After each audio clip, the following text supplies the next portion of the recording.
The Legend of the White Buffalo Woman by Paul Goebel, copyright 1998. Long, long ago, the Great Spirit made it rain day after day, and the water rose, covering everything. The people climbed a rocky ridge, left jutting above the flood, yet even there the water followed. And then the four winds blew, and huge waves broke over the rocks, and all the people were swept away and drowned. At the last moment, an immense eagle swooped out of the sky to save a young woman who was crying for help. She clutched his feet, and he carried her to a faraway mountain which rose out of the water. They married, and she gave birth to twins, a boy and a girl.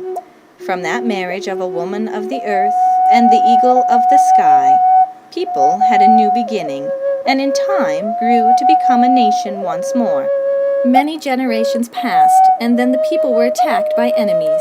Their houses were burned, and they were forced to leave their homeland in the forests. They fled to the great open plains where there were no trees, and where the four winds blew eternally across the circle of the world. Every family mourned relatives who had been killed. Those were sad and frightening times. Late in the spring of the year, a group of the people were wandering, strangers in the new country. They were tired and hungry, searching for the buffaloes. Early one morning, the leaders told two young men to climb a hill and look out over the country for the herds. As they came to the top, they were surprised to see a young woman climbing up toward them on the other side, carrying a bundle on her back. She was a stranger, beautiful, and also mysterious. One of the young men whispered bad thoughts, but his friend answered, "No, get rid of such thoughts. She must be a holy woman." But he would not listen, and at the instant he put his arms round her. Lightning flashed and thunder shook the hilltop, and rushing clouds hid them. As the wind died, the clouds lifted, and the woman was standing there alone. At her feet were bones, which was all that was left of the foolish young man. The other was so frightened he turned to run. "Stay," she called. "No harm will come to you. Tell your leader I have something important to give him. Tell him to erect a council teepee with a buffalo skull altar at the center, and let everyone gather there at dawn tomorrow. Go now." He ran down to the camp as fast as he could and told what had happened. They all wondered who this woman could be. The council teepee was set up just as she had asked. Early the next morning, everyone dressed in their best clothes and gathered inside the great teepee. They were excited, yet in awe of the mysterious woman. As the sun lit up the sky, she appeared walking across the prairie toward the opening in the camp circle. Her breath was like a cloud in the cold morning air. There was quiet. No baby cried. Even the dogs feared to bark. She was singing, and though still far off, her song was clearly heard.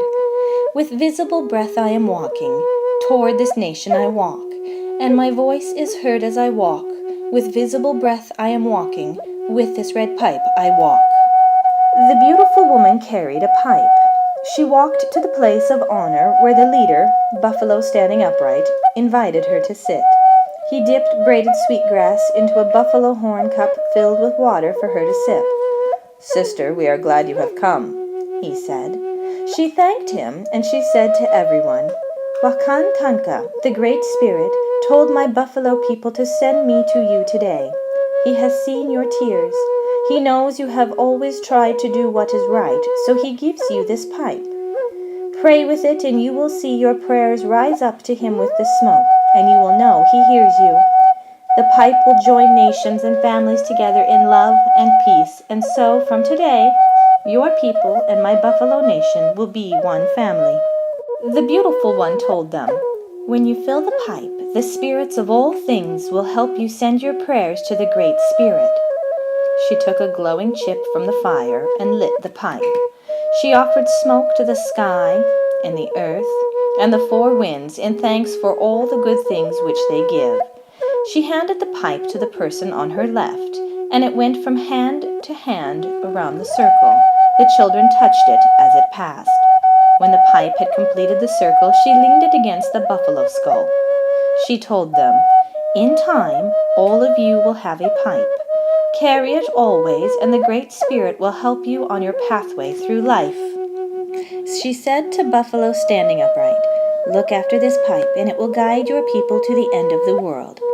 Turning to the people, she said, "Pray always. Look for what is good and true. And now I have finished what I was sent to do. I will always remember you, and in time I will return. Mitokwe oyesen. We are all related." She left the council teepee, stopping 3 times to turn and look back at them. When she had passed through the opening in the teepee circle, she turned a 4th time and sat down. And then everyone was amazed to see a white buffalo calf jump up and run off to join the buffalo herds. Until that moment, nobody had noticed that the buffaloes surrounded the camp. The wonderful woman had brought her buffalo nation with her. She is called White Buffalo Woman because she changed into a white buffalo calf. Afterwards, her buffalo people gave the red stone so everyone could make pipes. It happened this way. Buffaloes made pathways as they walked from one grassland to another, this river to that, to and fro. At certain places, the great beasts loved to lie down and roll in the dust or mud to scratch their backs. At one of those wallowing places, they uncovered the beautiful red stone. Walking the buffalo paths, people found it washed and polished by the wind and rain, a gift from the buffalo people. Tradition tells that the red stone is the flesh and blood of the people who drowned at the end of the old world. When the waves swept them off the high ridge, they sank, and the Great Spirit changed their bodies to stone. All these things which have been told here were born in the imagination of Wakan the Great Spirit. Author's note. In this most important of all Lakota sacred legends, the Great Spirit gave the sacred calf pipe so that people could pray and commune with him. He caused a white buffalo cow calf to be changed into a woman, who gave the pipe to the Sans Arcs Lakotas. It established the mythical relationship and love between people and buffaloes who lived together on the Great Plains. Oral tradition does not tell when White Buffalo Woman gave the pipe, only that it was at a time of some great change or suffering caused by war or famine. White man's history suggests it might have been in the late 1600s when the Lakotas were driven out of Wisconsin and Minnesota by their neighbors who had obtained guns in trade, but this may be a too recent date. With the pipe, White Buffalo Woman gave them back hope and direction and a new way to pray. The sacred calf pipe is thought of as the first pipe, every other pipe its child, blessed with its power and inviolability. There is a pipe at the center of the 7 rites and every ceremony. Primarily, it is a person's means to be in communion with God.